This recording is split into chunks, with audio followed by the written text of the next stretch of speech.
Glad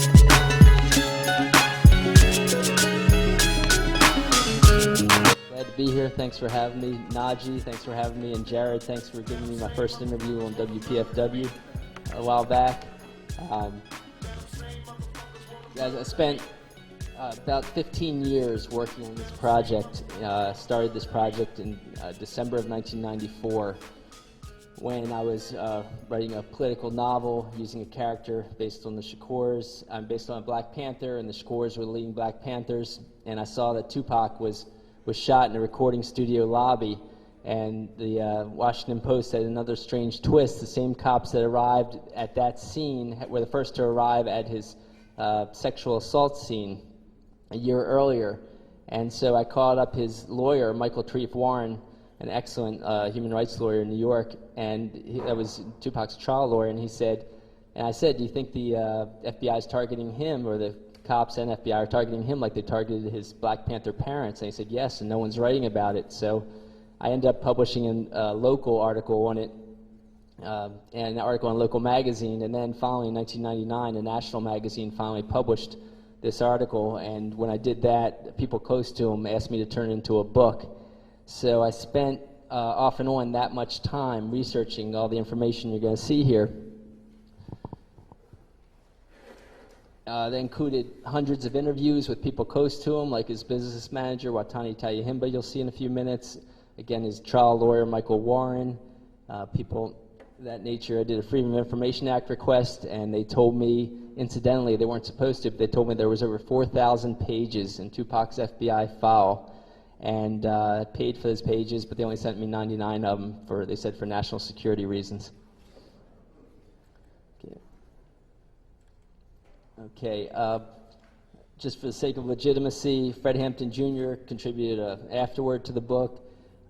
Pam Africa, head of the Free Mumia campaign, contributed a foreword to the book, which Mumia contributed a few words to, and then also an essay at the end of her foreword. This is just a copy of part of the letter I got from the Department of Justice about the money paid for the 4,000 pages to be copied. This is Watani Tayahimba, Tupac's longtime business manager, who was a former Los Angeles-based Black Panther, and then was a co-founding leader of the New African Peoples Organization, and he was a longtime family friend and mentor of Afeni and Tupac Shakur. This is Fred Hampton Jr., and again, I'm sorry, it looks like I'm having problems with these things. I'm having problems with technology, and these are going out of order, but I'm going to just talk about them anyway, each slide. This is Fred Hampton Jr.'s group, the Prisoners of Conscience Committee. They attacked Tupac partly because he was the son of a black leader. Afeni Shakur was a one-time head of the Harlem Black Panthers. Fred Hampton, you may know, was head of the Chicago Black Panthers. His son became a national socialist leader of the Uhuru group, and of course they attacked him. He ended up in jail for years on a frame-up. When he got out of jail, he started a new group, the Prisoners of Conscience Committee. I'm going to have to try to fast forward a little because things are out of order. But this is a picture of H. Rap Brown. He was a member of the Student Nonviolent Coordinating Committee, an honorary Black Panther, and of course the FBI's COINTELPRO, counterintelligence program, set him up against Huey Newton. They set up most of the Black Panther leaders against each other. And this is a book by Huey Newton called War Against the Panthers, which documents a lot of the tactics the FBI used against the Panthers. This is Mumia Abu-Jamal. I have a section of the book on Mumia. Because of the fact that he was a co-founding leader of the Philadelphia Black Panthers, but I also believe some of the same tactics were used against Tupac as were used against Mumia. Sorry. This is Michael Treef Warren, Tupac's trial lawyer, who's a longtime Black Liberation Movement figure also. This is Afeni in their younger days when she had headed the Harlem Black Panthers when Lumumba, her husband, was in jail and she was out on bail. But she was one of the Panther 21, of course, the leading Black Panthers. And, sorry, these got out of order. I'm just going to review them anyway. I'll just say after Tupac died, there were a few relatively good articles that covered some of the police tactics and the police foul play. One of them was by an editor at the New Yorker named Connie Bruck. She pointed out that at the sexual assault trial, you might remember in New York, she pointed out that there was the prosecutors treated Tupac much differently than the person that set up that whole situation, which was a guy named Haitian Jacques Agnant. You may have heard of Tupac's song where he talks about Haitian Jack knew he was working for the feds, he said, meaning the FBI. Michael Warren said that he finally got this Jacques Agnant's rap sheet and a huge list of charges all dismissed up and down the East Coast. And he said that's a sure sign of a police intelligence agent. And so she's pointing out the unusual aspect of them treating Jacques Agnant differently than Tupac. Okay, and so for doing that, for coming out with some real information on Tupac's life for the first time in a while, I mean, there's a lot of disinformation on Tupac's life, but for coming out with a lot of real information on him, she was interviewed by the FBI, according to Tupac's FBI file. Okay, this is Tupac at the scene where I had first, heard about him what I felt was him being targeted.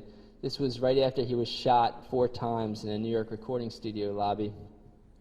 I've got an affidavit in here, and I don't know if I'm going to be able to bring it up, but it's in my DVD based on the book, that says he was shot 4 times, 2 bullets went through the back of his skull and out the front of his skull, okay? And he didn't die. It was a miracle that he didn't die.